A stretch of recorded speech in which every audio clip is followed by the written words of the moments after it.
Okay. So after about 2 weeks of changing artists, and then we had one guy, and then another group got him. You guys know the story because I talked to you about it. And then we had to reschedule. I think 3 times with our newest one, but we finally met with her, and it went really well, and she was super cool. Um, I'm actually into photography, so that was a big plus. It made it a little more interesting. The other guy was actually a dancer. I'm not much of a dancer, so that wouldn't have been that cool. But so yeah, we started talking to her. It took a little while to actually explain what the project was, and she thought we were like animation majors or something. And then we got that all cleared up, and she understood the motive of the project. And then she actually, we told her we had 2 ideas pretty much. Our first one was to take her photos because she has this fallen princess thing where she takes um, like Disney princesses and takes pictures as if they were real, like puts Snow White in a bar and stuff like that. And so our original idea was to take one of the pictures and make it 3 dimensional and really bring it to life, but then we thought maybe she wouldn't be too hot on that, or maybe she'd want to keep her photos as a photo. And so then we decided to make a house and include different objects from different fairy tales in that house as if it were an art gallery, and then display her photos on the wall.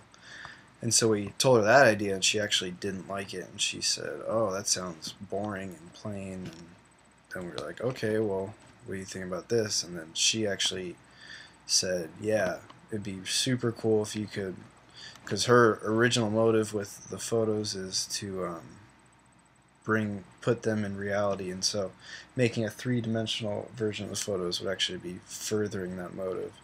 And so she was super into that idea, um, and that's what we're gonna end up doing. Is we're gonna take one and then bring it to life, and hopefully we'll be able to put sound bites, like make it as if they're actually saying something.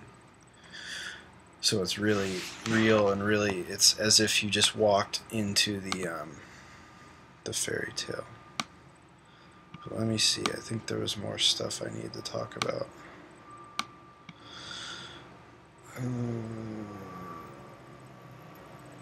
Oh yeah. Well, as far as what I learned, she told us that she had one super cool saying. I have it in my notes, but it was about whether or not to reject an idea. And she said, when you come up with an idea, if it doesn't amaze you initially, and if it doesn't wow you initially, then you probably shouldn't go with it. And that's what she said. Your ideas must be amazing from the beginning, and they must. You gotta create things that are different, because at this point in time, almost everything's been done. So that's what she says. She's really trying to be out there and make something different. So that's why she ended up rejecting our original idea, and she said the other one would really be something different, and so that's why she liked that one the most. And so yeah, well, that's a different video blog. I have to talk about how far we got, but yeah, thanks for listening.